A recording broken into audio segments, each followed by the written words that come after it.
Thanks, everybody, for taking the time to be here. We just had a chance to review the 36-page order from Justice Breyer. I'm gratified by the order, by his decision. Today was really about a test of democracy. And today we passed the test. We, the people, passed the test. I was just 48 hours ago giving a speech, almost to the minute, talking about some of the enduring principles of our founding fathers, who in response to monarchy, in response to King George, set out to frame a new construct to elevate and support individual freedom, liberty. They created a system of checks and balances, a separation of power, co-equal branches of government.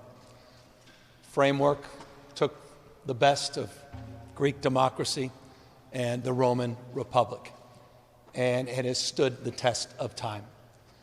Donald Trump has tested the limits of that and has done so consistently. But today's order makes clear that he is not above or beyond constitutional constraints. The Constitution sets forth limits. The president is a constitutional officer. The President of the United States works under the Constitution. And so we are very gratified by this decision. His section that he asserted the authority to overrule the objections of a state governor, clearly in the 36-page order, those cornerstones that he claimed or asserted were not met. Section 12-406, clearly there's no invasion, there's no rebellion. It's absurd. And so we're gratified. Today is a big day for the Constitution of the United States, for our democracy. And I hope it's the beginning of a new day in this country where we push back against overreach. We push back against these authoritarian tendencies of a president that has pushed the boundaries, pushed the limit, but no longer can push this state around any longer. Happy to take any questions. Well, I hope we look at what happened to Senator Padilla not through the blue or red lens, but through your own set of eyes. And just tell me that that's right. Here's a United States Senator in his home state, in a federal building, in his office building, that wishes to join a press conference, not dissimilar to this, and express himself by simply asking a question, and was handcuffed, was thrown down to the ground in the United States Senate. And anyone that knows Alex Padilla knows one thing about Alex Padilla. He's one of the most mild-mannered, decent people you'll meet. And that's not, don't just take my word for it. Folks on the other side of the aisle would acknowledge that. I thought it was a disgrace. I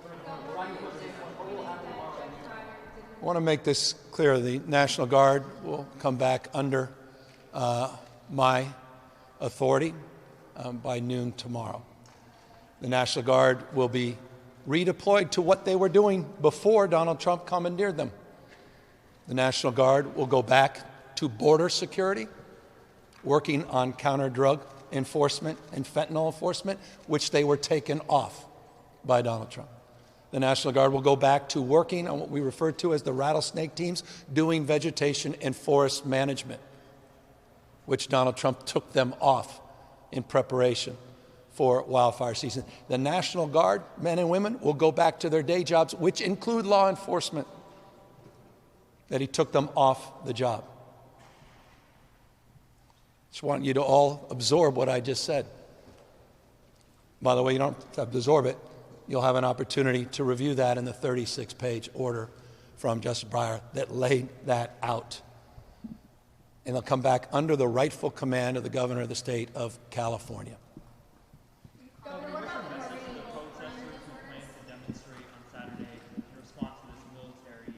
Do it peacefully.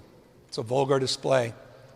It's the kind of thing you see Kim Jong-un, you see it Putin, you see it with dictators around the world that are weak and just want to demonstrate strength.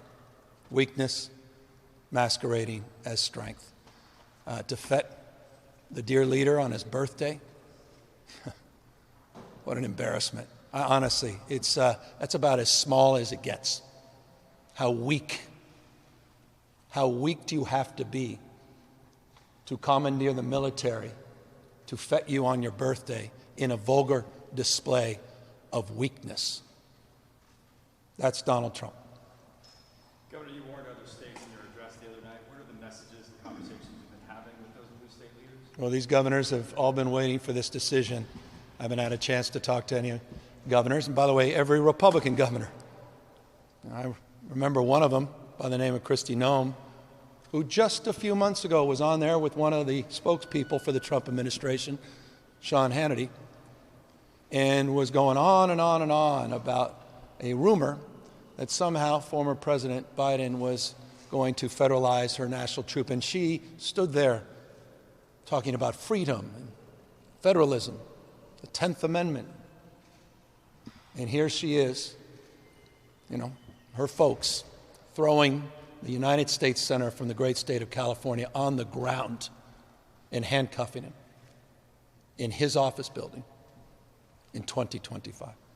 Governor, what about the Marines? Were you disappointed that Judge Breyer didn't address that issue? Is that something that you expect to develop? Well, there's been a lot of rhetoric from Pete Hegseth, that's his name, that they've quote unquote been deployed, but it doesn't appear they have been. But they were making you believe that. And so I think the judge was waiting for the evidence that they actually have been deployed into Los Angeles, which they appear not to be. Of course, they're not coordinating with anybody on this.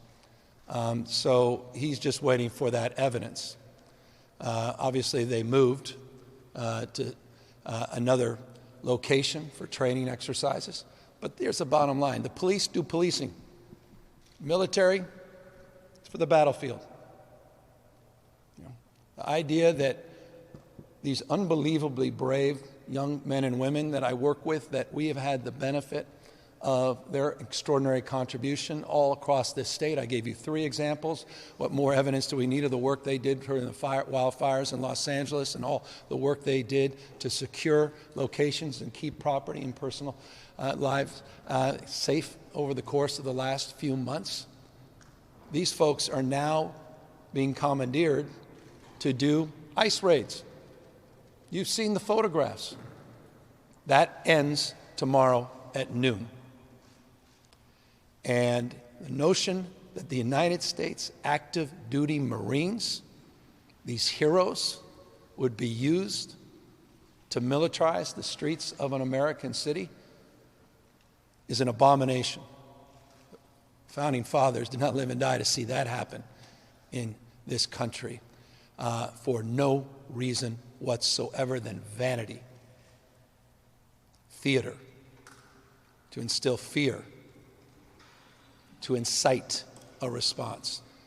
So I'm very hopeful this order puts that in perspective, and hopefully Donald Trump will immediately back down. The courts have ruled on the guard. They will be back under my command, and he'll be relieved. Donald Trump will be relieved of his command at noon tomorrow. On that conversation, the President and Secretary Hegseth will honor this order. And then you've also mentioned that you would try to work with the President in the past. Of course. Has this situation changed your dynamic with the No, because I will work with anyone to advance the interests of 40 million Americans that I happen to represent here in California. And so I've always maintained an open hand, not a closed fist. But I also am going to stand firm and tall and push back against lawlessness, against someone that does not believe in the rule of law, does not believe in constraints, does not believe in the Constitution, who is threatening judges, that threatens not to abide by orders, and Donald Trump better abide by these orders, or we have a constitutional crisis, likes of which we haven't seen in our lifetime. Well, that will be determined by fate and future, but also fundamentally by whatever decision he makes. That's how things break down. It's a federal judge with a federal order. Period, full stop. It's the rule of law. These are the foundational principles of a constitutional democracy.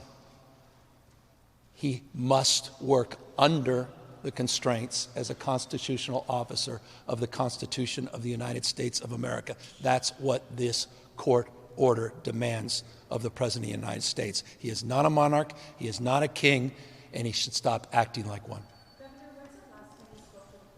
I spoke to him on Friday night. He had a mysterious conversation with me 3 days later. You can't even make this stuff up.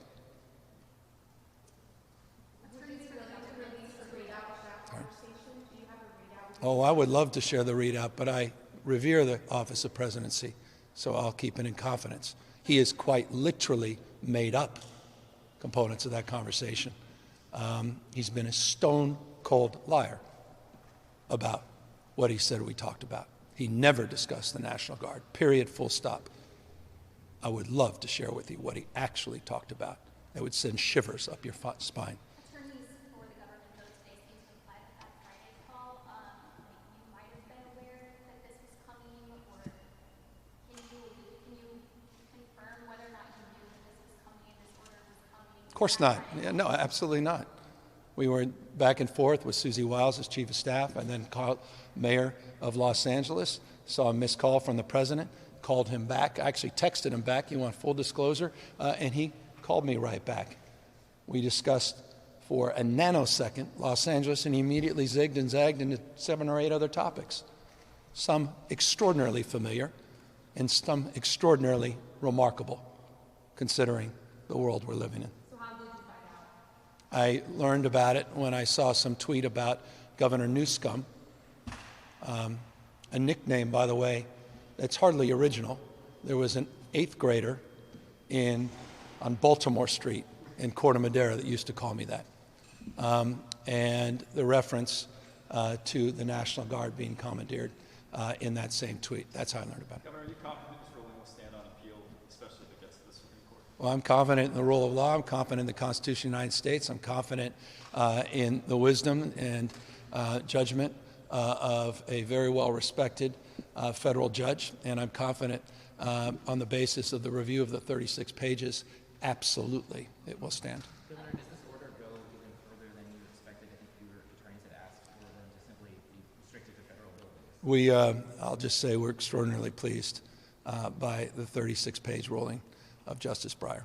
Can you speak to some of the journalists about some of the journalists in LA who and hit with rubber bullets? Well, there's 2 investigations. The one we initiated with the California Highway Patrol, and there's one that has been initiated independent by the LAPD. And people should feel safe. Reporters absolutely should feel safe. And we'll get to the bottom of it. I don't want to prejudge, but I'm concerned about them. That's why we advanced the investigations. Governor, today in San Francisco, immigration attorneys tell us that there were 3 additional folks who were detained while heading into the ICE court offices on Yeah. Sansom. This is some of just many detentions we've seen at courthouses and immigration offices in the Bay Area, around the state. And many of these people, their attorneys are telling us they've complicated technical cases. What are your thoughts about seeing these detentions occurring in your communities around California? Well, he's on, let's just dispense. This is not about criminals. If it's about criminals, got no beef with me. We want to secure our border. We need comprehensive immigration reform. We need a pathway to citizenship for people being here 10, 15, 20 years, contributing, paying their taxes, being remarkable members of our community. But that's not what this is about. I was in Oxnard, California, and Ventura County yesterday, met with 3 people directly impacted by indiscriminate raids. I met a 12-year-old boy in 6th grade, weeping, crying, tears pouring down his face. His mother and father were both detained. They disappeared. He has no brothers, no sisters, no family. He quite literally is on his own, abandoned. That's Donald Trump's America. 20-plus years, his mom and dad working in the same fields, doing the same packing and shipping. 20-plus years. they've disappeared. 12-year-old boy. You saw the images of ICE officers running through strawberry fields, CBP helicopters above. I met a woman, a single mother, who was walking out at 5:45 a.m. to get in her car. 7 agents surrounded her. They took her in a car, in essence kidnapping her, driving her around for almost 2 hours until she finally convinced the agent, because she has 3 young children, a 16-year-old, a 14-year-old, and an 8-year-old, that they needed to get to school, and there's no one to help them get to school. She was finally allowed to call her oldest daughter, who was interrogated by the agent and threatened. And they threatened her after they dropped her off, said, "We may be back," terrorizing this single mother. No criminal record, no criminal background. I met another young woman whose husband has quite literally disappeared. No criminal record. She doesn't know what to do. She doesn't even know what happened. That was just yesterday. That's Donald Trump's America. Agricultural workers. Think about that when you have dinner tonight. Think about when you enjoy your first course. Have some fresh fruit, some fresh vegetables. Who provided those? Who supported you in that? Think about it when you go home and the construction around your property. Or maybe you're getting a remodel. Who's doing that work? Destroying not only the foundations of our democracy, the best, again, of the Roman Republic and Greek democracy, but now our economy is at risk because of the recklessness and the cruelty of Donald Trump, the indiscriminate cruelty of Donald Trump. Why else do you go to a 7-Eleven? Why else do you go to a nail salon? Why else do you just randomly show up in front of a hardware store? Why else? It's not about criminals. That's about creating chaos. And I do not believe the American people, the majority of the American people, support that. Quite the contrary. And so this decision was important because it's about constraints, it's about limits, it's about our democracy. And that's why we're very grateful by the order. Thank you, everyone. Well, I think the courts will. I think look, I'm counting on these separations of power. It's the co-equal branches of government. Co-equal, Mr. President, branches of government. He's eliminated one, or they eliminated themselves. That's called Congress. Speaker Johnson, who his eloquence was elevated when he called to, quote unquote, tar and feather the governor of California. That's the speaker. Very religious man. I guess that's the spirit. The word, the Lord. He's abdicated any oversight and responsibility over the President of the United States. There's one branch remaining, and that's the judicial branch. So my response to you is we count on the judicial branch. But there's also, as I said, I ended that speech 48 hours ago. I said there's the most important office, and that's office of citizen. That's all of you. Stepping up, stepping in, and sharing your passion with action. Pushing back against this peacefully, and sharing your voice. And I think this weekend there will be millions and millions of Americans rightfully expressing their outrage, their constitutionally protected right to assemble and free speech, peacefully expressing that all across this country. I pray that's the case. Governor, I know you said that you don't want to talk about the conversation you had with the president, but are there any details that you can tell us about? No, not at this moment. What do you make of the president today coming out and saying he wants to protect California farm workers from deportation, given what you... This is what he does. He creates a problem, and then he tries to be a hero in his own Marvel movie. Did it on fill in a blank on almost every topic, creates the problem, and then tries to do a make-believe as if you're all perfect little sheep, and you're going to go on with it to be the hero in his own Marvel movie. He initiated those raids. He significantly increased the scale and scope of those raids. That's why he wants the National Guard. Hundreds and hundreds and hundreds of guardsmen and women now being dispersed everywhere, sprinter vans, unmarked, people with masks, running in, rolling over, some case running into cars, 6-month-old kid, a 3-year-old child in the back of the car, left. So,